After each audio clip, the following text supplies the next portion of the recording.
Hello namaste ಎಲ್ರಿಗೂ welcome back to my channel. ಈ video daily vlog video ಆಗಿರುತ್ತೆ. ಏನು ಪ್ಲ್ಯಾನ್ ಮಾಡಿದೆ ರ್ಯಾಂಡಮಾಗಿ ಸ್ಟಾರ್ಟ್ ಮಾಡಿದ್ದೀನಿ. ಇವತ್ತಿನ ದಿನ ಹೇಗೆ ಹೋಗುತ್ತೆ ಅಂತ ನೋಡೋಣ. ಬ್ರೇಕ್ಫಾಸ್ಟ್ಗೆ ಅಂದ್ಬಿಟ್ಟು ಟೊಮೆಟೊ ಬಾತ್ ಮಾಡ್ಕೊತಾ ಇದ್ದೀನಿ. ಇದ್ಕಿದ ಬೇಳೆ ಸಿಕ್ಬಿಡುತ್ತೆ, ಟೊಮೆಟೊ ಬಾತ್ಗೆ ಹಾಕಿ ಮಾಡ್ಕೊಳ್ಳೋಣ. ಮಧ್ಯಾಹ್ನಕ್ಕೆ ಸಾಂಬಾರು ಮಾಡ್ಕೊಳ್ಳೋಣ, ಇನ್ನೇನು ಸೀಸನ್ ಮುಗಿಯುತ್ತಲ್ಲ ಅಂತ ಅಂದ್ಕೊಂಡಿದ್ದೆ. ಬಟ್ ಹೋಗಿ ನೋಡಿದ್ರೆ ತರಕಾರಿ ಅಂಗಡಿಯಲ್ಲಿ ಇದ್ಕಿದ ಬೇಳೆ ಇರಲಿಲ್ಲ. ಸೊ ಹಾಗೆ ಮಾಡಿಕೊಂಡೆ, ಎಲ್ಲ ರೆಡಿ ಮಾಡಿಬಿಟ್ಟಿದ್ನಲ್ಲ ಅಂದ್ಬಿಟ್ಟು ಹಾಗೆ ಮಾಡಿಕೊಂಡೆ. ರೆಸಿಪಿ ಏನು ಹೇಳ್ತಾ ಇಲ್ಲ. ಆಲ್ರೆಡಿ ನಾನು ಮುಂಚೆ ವೀಡಿಯೋಸಲ್ಲಿ ತುಂಬ ಸತಿ ಬೇರೆ ಬೇರೆ ವೆರೈಟೀಸ್ ಆಫ್ ಟೊಮೆಟೊ ಬಾತ್ ಮಾಡೋದನ್ನ ತೋರಿಸಿದ್ದೀನಿ. ಆ್ಯಕ್ಚುಲಾಗಿ ಒಂದು ಕಡೆ ಹೋಗ್ಬೇಕಂತ ತುಂಬ ಒಂದು ಆಸೆ ಇಟ್ಕೊಂಡು 4-5 ಡೇಸಿಂದನೂ ವೆಯ್ಟ್ ಮಾಡ್ತಾ ಇದ್ದೀನಿ. ಗೊತ್ತಿಲ್ಲ ಅದು ಯಾಕೆ ಅಂತ ಪೋಸ್ಟ್ಪೋನ್ ಆಗ್ತಾನೇ ಇದೆ. ಏನೋ ಹೇಳ್ತಾರಲ್ಲ, ಒಳ್ಳೆ ಕೆಲಸ ಒಳ್ಳೆ ಟೈಮ್ ಬಂದಾಗಲೇ ಆಗೋದು ಅಂತ, ಅದೇ ರೀತಿ ಆಗೋಗಿದೆ ನನಗೆ. ನೋಡೋಣ ಯಾವಾಗ ಆಗುತ್ತೆ ಕೆಲಸ ಅಂತ ನಿಮ್ಮ ಜೊತೆ ಕೂಡ ಶೇರ್ ಮಾಡ್ಕೋತೀನಿ. ಈ ವಿಡಿಯೋ ಕಂಪ್ಲೀಟಾಗಿ ನೋಡಿ. ನಿಮಗೇನಾದರೂ ಇಷ್ಟ ಆಯಿತು ಅಂದರೆ ಲೈಕ್ ಮಾಡಿ, ಶೇರ್ ಮಾಡಿ, ಹಾಗೆ ಸಬ್ಸ್ಕ್ರೈಬ್ ಮಾಡ್ಕೊಳ್ಳೋದನ್ನ ಮರಿಬೇಡಿ. ಯಾರೆಲ್ಲ ನನ್ನ ಚಾನಲ್ಗೆ ಸಬ್ಸ್ಕ್ರೈಬ್ ಮಾಡ್ಕೊಂಡು ನೋಡ್ತಾ ಇದ್ದೀರಾ ಅವ್ರಿಗೆಲ್ಲ ಥ್ಯಾಂಕ್ ಯು ಅಂತ ಹೇಳ್ತಾ, ಇನ್ನೂ ಯಾರೆಲ್ಲ ಸಬ್ಸ್ಕ್ರೈಬ್ ಮಾಡದೆ ನೋಡ್ತಾ ಇದ್ದೀರಾ ದಯವಿಟ್ಟು ಸಬ್ಸ್ಕ್ರೈಬ್ ಮಾಡ್ಕೊಂಡು ನೋಡಿ. ನನಗಿನ್ನೂ ಖುಷಿ ಆಗುತ್ತೆ, ಹಾಗೆ ಮೋಟಿವೇಟ್ ಆಗುತ್ತೆ ಇನ್ನೂ ವೀಡಿಯೋಸ್ನ ಮಾಡಲಿಕ್ಕೆ. ಸೊ ಇವತ್ತಿನ ಬ್ರೇಕ್ಫಾಸ್ಟ್ ಜೊತೆಗೆ ಒಂದೆರಡು ಚಿಕ್ಕ ಚಿಕ್ಕ ಚಟ್ಲಿ ಬರುತ್ತಲ್ಲ, ಅದನ್ನು ಹಾಕ್ಕೊಂಡು ತಿಂದಿದ್ದಾಯಿತು. ಇನ್ನು ಸಂಜೆ ಮೇಲೆ ನಾನು ಸ್ವಲ್ಪ ಫೇಸ್ ಒಂದು ಸ್ವಲ್ಪ ಡಲ್ಲಾಗೋಗಿತ್ತು, ಡೆಡ್ ಸ್ಕಿನ್ಸ್ ಎಲ್ಲ ಸ್ವಲ್ಪ ಜಾಸ್ತಿ ಆಗಿತ್ತು ಅಂದ್ಬಿಟ್ಟು ಸ್ಕ್ರಬ್ ಮಾಡ್ಕೊಳ್ಳೋಣ ಅಂದ್ಬಿಟ್ಟು ಆಯುರ್ವೇದಿಕ್ದೇ ಇದು ಬಾತಿಂಗ್ ಪೌಡರ್ ಆಗಿರುತ್ತೆ. ಇದ್ರದ್ದು ನೇಮ್ ಅಥವಾ ಏನು ಹೆಸರಿರುತ್ತೆ ಅದೆಲ್ಲ ನನಗೆ ನೆನಪಿಲ್ಲ. ಅದ್ರ ಕವರೆಲ್ಲ ತೆಗ್ದ್ಬಿಟ್ಟು ಈ ಥರ ಬಾಕ್ಸಲ್ಲಿ ಹಾಕ್ಕೊಂಡಿರೋದ್ರಿಂದ ನನಗೆ ಅದು ಐಡಿಯಾ ಇಲ್ಲ ಏನು ನೇಮ್ ಇದೆ ಅಂತ. ಸೊ ಅದಕ್ಕೆ ಸ್ವಲ್ಪ ನೀರನ್ನ ಮಿಕ್ಸ್ ಮಾಡಿಕೊಂಡು ಫೇಸ್ ಪ್ಯಾಕ್ ರೀತಿ ಕೂಡ ಹಾಕೋಬೋದು, ಇಲ್ಲಾಂದರೆ ಸ್ಕ್ರಬ್ ಮಾಡಿಕೊಂಡು ವಾಶ್ ಕೂಡ ಮಾಡ್ಕೋಬೋದು. ಇದೇ ಒಂದು ಪೌಡರು ಫೇಸ್ ವಾಶ್ ಥರನೂ ಯೂಸ್ ಆಗುತ್ತೆ.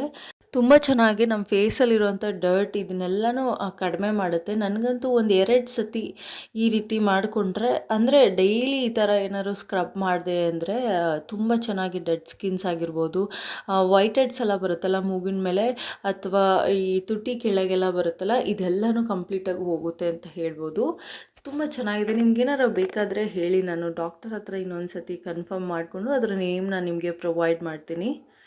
ಒಂದು 2 to 3 ಮಿನಿಟ್ಸ್ ಇದನ್ನು ಸ್ಕ್ರಬ್ ಮಾಡ್ಕೊಂಡ್ಮೇಲೆ ಫೇಸ್ ವಾಶ್ ಮಾಡ್ಕೋಬೇಕು. ಯಾವುದೇ ರೀತಿ ಸೋಪ್ ಬಳಸದೆ ಸುಮ್ಮನೆ ನೀರಲ್ಲಿ ತೊಳ್ಕೊಂಡು ವೈಪ್ ಮಾಡ್ಕೋತಾ ಇದ್ದೀನಿ. ಅದಾದಮೇಲೆ ನಾನು ರೆಗ್ಯುಲರಾಗಿ ಯೂಸ್ ಮಾಡೋವಂಥ ಹಿಮಾಲಯ ಅವ್ರದ್ದೇ ನೀಮ್ ಫೇಸ್ ಪ್ಯಾಕ್ನ ಹಾಕೋತಾ ಇದ್ದೀನಿ.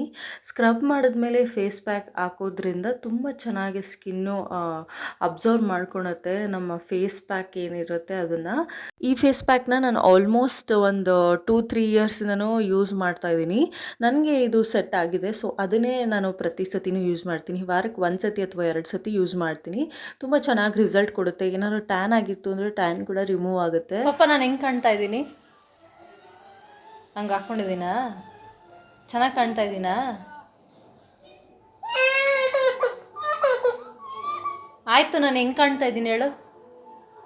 ಯಾವ ಥರ ಕಾಣ್ತಾ ಇದ್ದೀನಿ? ಹಾಂ, ಗೊಗ್ಗ ಥರ ಕಾಣ್ತಾ ಇದ್ದೀನಾ? ಹೌದಾ?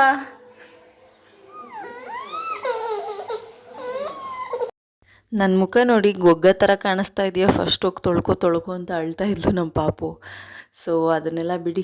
ಇವಾಗ ಈ ರೀತಿ ಒಣಗಿದ ಮೇಲೆ ನಾನು ವಾಶ್ ಮಾಡ್ಕೊಬಿಡ್ತೀನಿ. ಕಂಪ್ಲೀಟಾಗಿ ಡ್ರೈ ಆಗೋದಕ್ಕೆ ಬಿಡಲ್ಲ, ಆವಾಗ ರಿಂಕಲ್ಸ್ ಜಾಸ್ತಿ ಆಗಿಬಿಡುತ್ತೆ. ಸೊ ಕ್ಲೀನಾಗಿ ವಾಶ್ ಮಾಡ್ಕೊಂಡು ಬಂದಮೇಲೆ ನಾನು ಗ್ಲೋ ನೋಡಿ ಯಾವ ಥರ ಕಾಣಿಸ್ತಾ ಇದೆ, ತುಂಬ ಚೆನ್ನಾಗಿ ಫೇಸು ಗ್ಲೋ ಆಗುತ್ತೆ. ಅದಾದಮೇಲೆ ಲಾಸ್ಟಲ್ಲಿ ನಾನು ಇವಾಗ ಗಾರ್ನಿಯರ್ ಅವ್ರದ್ದು ಒಂದು ಶೀಟ್ ಮಾಸ್ಕ್ ಯೂಸ್ ಮಾಡ್ತಾ ಇದ್ದೀನಿ. ಇದು ಚೆನ್ನಾಗಿದೆ. ಇನ್ನು ಹಿಮಾಲಯ ಅವ್ರದ್ದೇ ಶೀಟ್ ಮಾಸ್ಕ್ ಬರುತ್ತೆ, ಅದು ಕೂಡ ತುಂಬ ಚೆನ್ನಾಗಿರುತ್ತೆ.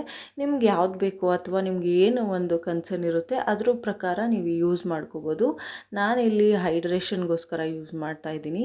ತುಂಬ ಚೆನ್ನಾಗಿರುತ್ತೆ, ಹಾಗೆ ರಿಲ್ಯಾಕ್ಸ್ ಆಗುತ್ತೆ. ಯಾವುದಾದ್ರೂ 15 ಡೇಸ್ಗೆ 1 ಸತಿ ಆಗಲಿ ಅಥವಾ ವೀಕ್ಲಿ ಒನ್ಸ್ ಇದನ್ನೆಲ್ಲ ನೀವು ಟ್ರೈ ಮಾಡಿದ್ರೆ, ಅಥವಾ ಸಂಡೇಸ್ ಆಗಿರ್ಬೋದು, ಫ್ರೀ ಆಗಿರೋ ದಿನದಲ್ಲಿ ಈ ಥರ ಸ್ಕಿನ್ನ ಪ್ಯಾಂಪ್ರಿಂಗ್ ಮಾಡಿದ್ರೆ ನಮಗೆ ಒಂಥರ ಬಾಡಿ ಮೈಂಡ್ ಎಲ್ಲ ರಿಲ್ಯಾಕ್ಸ್ ಆದಂಗೆ ಆಗುತ್ತೆ. ಸೊ ಈ ಶೀಟ್ ಮಾಸ್ಕ್ ಹಾಕ್ಕೊಂಡು ಒಂದು 20 ಮಿನಿಟ್ಸ್ ಆದರೂ ಬಿಡಬೇಕಾಗತ್ತೆ. ಸೊ ಅದರಲ್ಲಿರುವಂಥ ಸಿರಮ್ ಎಲ್ಲ ನಮ್ಮ ಫೇಸ್ಗೆ ಅಬ್ಸಾರ್ಬ್ ಆಗಬೇಕು. ಸೊ ಅದನ್ನು ಹಾಕ್ಕೊಂಡು ಸ್ವಲ್ಪ ಹೊತ್ತು ಟಿ ವಿ ನೋಡಿದೆ, ಒಂದು ಸ್ವಲ್ಪ ಹೊತ್ತು ರೆಸ್ಟ್ ಮಾಡಿದೆ. ಪಾಪು ಆಟ ಆಡ್ತಾ ಇದ್ಲು, ಟಿ ವಿ ನೋಡ್ತಾ ಇದ್ಲು ಅಂತ. ಈಗ ಇದನ್ನು ರಿಮೂವ್ ಮಾಡಿಬಿಟ್ಟು ಅದರಲ್ಲಿರುತ್ತಲ್ಲ, ಅಂದರೆ ಆ ಪ್ಯಾಕೆಟಲ್ಲಿರುವಂಥ ಸಿರಮ್ನೆಲ್ಲ ನೀಟಾಗಿ ಎತ್ಕೊಂಡು ಇವಾಗ ಮುಖಕ್ಕೆ ಹಚ್ಕೋತಾ ಇದ್ದೀನಿ. ಈ ಸಿರಮ್ಮು ತುಂಬ ಒಳ್ಳೆಯದು ನಮ್ಮ ಫೇಸ್ಗೆ, ಹೈಡ್ರೇಷನ್ಗೆ ಈ ಸಿರಮ್ ತುಂಬಾ ಒಳ್ಳೆಯದು. ನಾನು ರೆಗ್ಯುಲರಾಗಿ ಯಾವುದೇ ರೀತಿ ಸಿರಮ್ ಏನು ಯೂಸ್ ಮಾಡದೇ ಇರೋದ್ರಿಂದ ಈ ಸತಿ ಯಾವಾಗಾದರೂ ಈ ಥರ 1 ವೀಕಿಗೆ ಒಂದು ಸತಿ ಅಥವಾ 10 ಡೇಸ್ಗೆ ಒಂದು ಸತಿ ಈ ರೀತಿ ಶೀಟ್ ಮಾಸ್ಕ್ ಹಾಕಿದಾಗ ಸ್ವಲ್ಪ ಫೇಸ್ ಮಸಾಜ್ ಎಲ್ಲ ಮಾಡಿಕೊಂಡು ಒಂದು 10 ಮಿನಿಟ್ಸ್ 15 ಮಿನಿಟ್ಸ್ ಹಾಗೆ ಲಾಸ್ಟಲ್ಲಿ ಕೂಡ ಸಿರಮ್ ಹಾಕಿ ಬಿಟ್ಬಿಡ್ತೀನಿ. ಆಮೇಲೆ ಸಂಜೆ ಅಂತ ಹೇಳೋಕ್ಕಾಗಲ್ಲ, ನೈಟೇ ಅಂತ ಹೇಳ್ಬೋದು. 8 ಗಂಟೆಗೆ ನಾವು ಮನೆ ಬಿಟ್ಟಿದ್ದು. ಸ್ವಲ್ಪ ಬರ್ಡೇಗೆ ಬಟ್ಟೆ ತೊಗೊಳ್ಳೋಣ ಅಂದ್ಬಿಟ್ಟು ಹೋಗಿದ್ದೆ. ರೆಗ್ಯುಲರಾಗಿ ನಾವು ಮ್ಯಾಕ್ಸಲ್ಲೇ ಶಾಪ್ ಮಾಡೋದ್ರಿಂದ ಈ ಸಲಿನೂ ಮ್ಯಾಕ್ಸ್ಗೆ ಹೋಗಿದ್ದೆ. ಹತ್ರದಲ್ಲಿ ಇದೊಂದೇ ಮ್ಯಾಕ್ಸ್ ಇರೋದು ನಮಗೆ, ಅದು ಬಿಟ್ಟರೆ ಬಸವೇಶ್ವರ ನಗರ್ ಹೋಗಬೇಕು. ಸರಿ ಅಂದ್ಬಿಟ್ಟು ಇಲ್ಲಿಗೆ ಬಂದರೆ ಒಂದು 2-3 ಅಂಗಡಿಗಳು ಜಾಸ್ತಿನೇ ಸಿಗುತ್ತೆ, ಅಂದರೆ ಶೋರೂಮ್ಗಳು ಅಂತ ಇಲ್ಲಿಗೆ ಹೋಗಿದ್ದು. ಸೊ ನನಗೆ ಒಂದು ಪ್ಯಾಂಟು ಮತ್ತು ಟಾಪ್ ತೊಗೊಂಡೆ, ಜೀನ್ಸ್ ಪ್ಯಾಂಟು ಮತ್ತು ಟಾಪು. ಅದು ಮನೆಗೆ ಬಂದು ನೋಡ್ಕೋತೀನಿ, ಜೀನ್ಸ್ ಪ್ಯಾಂಟ್ ಎಕ್ಸ್ಚೇಂಜ್ ಆಗಿಬಿಟ್ಟು ಸೈಜೇ ಆಗ್ತಾಯಿಲ್ಲ. ಸೊ ನಾಳೆ ಹೋಗಿ ನಾನು ಅದನ್ನು ಎಕ್ಸ್ಚೇಂಜ್ ಮಾಡ್ಕೊಬರಬೇಕು.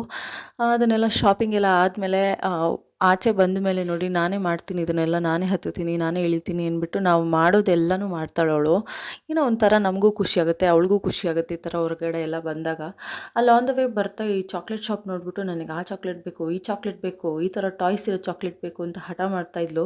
ಸರಿ ಅಂದ್ಬಿಟ್ಟು ಅವರಪ್ಪ ಈ ಥರ ಚಾಕ್ಲೇಟ್ಸ್ನ ಒಂದು ಕೊಡಿಸಿದ್ರೆ ಎಸೆದ್ಬಿಟ್ಟು ಅಳ್ತಾ ನಿಂತಿದ್ಲು. ಇನ್ನೇನು ಮಾಡೋಕ್ಕಾಗತ್ತೆ ಅಂದ್ಬಿಟ್ಟು ಕರ್ಕೊಂಬಂದ್ಬಿಟ್ವಿ. ಅಲ್ಲೆಲ್ಲೂ ಊಟ ತಿನ್ನೋಕ್ಕೂ ಬಿಡಲಿಲ್ಲ ಅಥವಾ ಏನೋ ಒಂದು ತಿನ್ನೋಕ್ಕೆ ಬಿಡಲಿಲ್ಲ. ಸರಿ ಆಚೆ ಬಂದಮೇಲೆ ಏನಾದ್ರು ತಿನ್ಕೊಂಡು ಹೋಗೋಣ ಅಂದ್ಬಿಟ್ಟು ಇಲ್ಲಿ ನಮ್ಮನೆ ಹತ್ರನೇ ಇರೋಂಥ ಕೂಲ್ ಜಂಕ್ಷನ್ ಪಕ್ಕ ಬೇಕ್ ಬೌಲ್ ಅಂತ ಇದೆ. ಇಲ್ಲಿ ನನ್ನ ಫೇವ್ರೆಟ್ ಅವರು ಮಾಡೋವಂಥ ಪಪ್ಸ್ ಆಗಿರ್ಬೋದು, ಈ ಥರ ವೆಜ್ ರೋಲ್ ಆಗಿರ್ಬೋದು, ತುಂಬ. ಈ ವಿಡಿಯೋ ಏನಾದರೂ ಇಷ್ಟ ಆಗಿದ್ರೆ ಲೈಕ್ ಮಾಡಿ, ಶೇರ್ ಮಾಡಿ, ಸಬ್ಸ್ಕ್ರೈಬ್ ಮಾಡ್ಕೊಳ್ಳೋದನ್ನ ಮರಿಬೇಡಿ.